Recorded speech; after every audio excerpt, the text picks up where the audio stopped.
Massive strike across Ukraine overnight, rescue services said on the Saturday, a new blow to the peace effort that drew a fresh appeal from the President Zelensky for the United States and European help. Despite a recent flurry of international efforts to broker a truce in the 3.5-year conflict led by the United States President Donald Trump, there have been no signs of a let-up in fighting on the ground. The Ukrainian rescue services said in the telegram that overnight strikes on the southern city of Zaporizhzhia have also killed at least one person and wounded at least 25 others.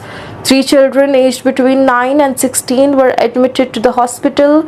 Also, Russia confirmed that it had launched overnight attacks, saying that they were against the military targets.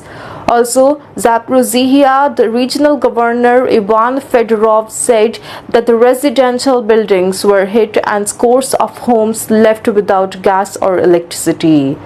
The cities of the Dnipro and the Pavlograd is the regional center of the Dnipropetrovsk region, along with the coming under attack in the early Saturday morning, also causing fires. Regional governor Sergei Lyask also wrote on the telegram warning the residents to take cover. Since Russia launched its full-scale invasion of Ukraine in the February 2022, also the Dnipropetrovsk region have been largely spared from the intense fighting. Ukraine's Air Force said the Russian army had launched 582 drones and missiles overnight, most of which it had downed. Zelensky, who has been pushing for a peace summit with the Russian President Vladimir Putin, said a total of 14 regions had been targeted overnight.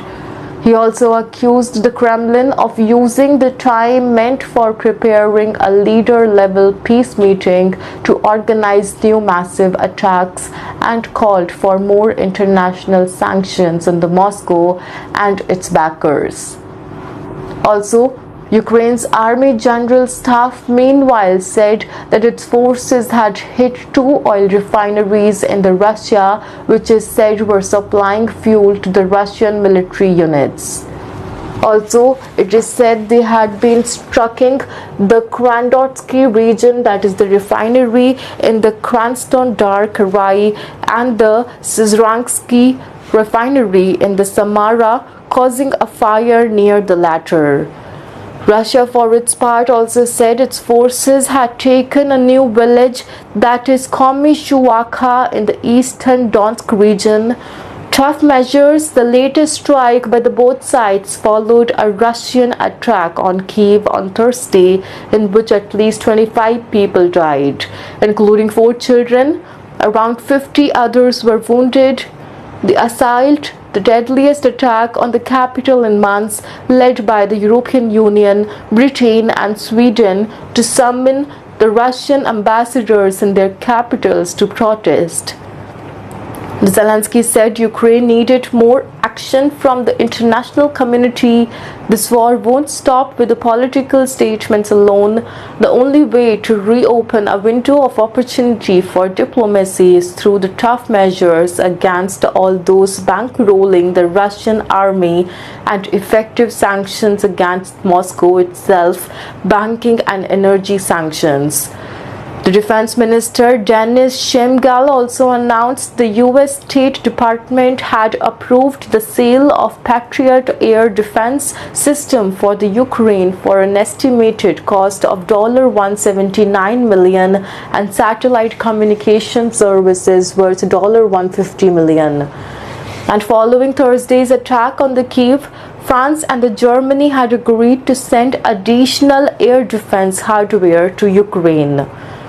Donald Trump met Putin in Alaska earlier this month to discuss ending the hostilities and hosted Zelensky and European leaders at the White House last week.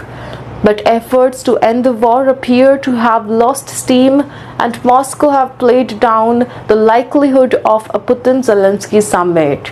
The Kremlin said on Thursday Russia wanted to achieve our goals through political and diplomatic means, but would continue attacks until then.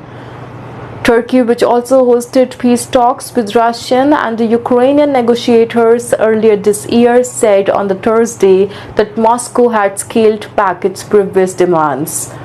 It now wanted Ukraine to cede all of its eastern Donbas region, but would be willing to freeze the conflict in the south of the country along the current front lines, the Turkish foreign minister said. Russia also occupies around 1/5 of the Ukraine's territory and says it had unilaterally annexed 5 of the country's region, that is, the Donetsk, the Luhansk, the Kherson, the Zaporizhia, and the Crimea.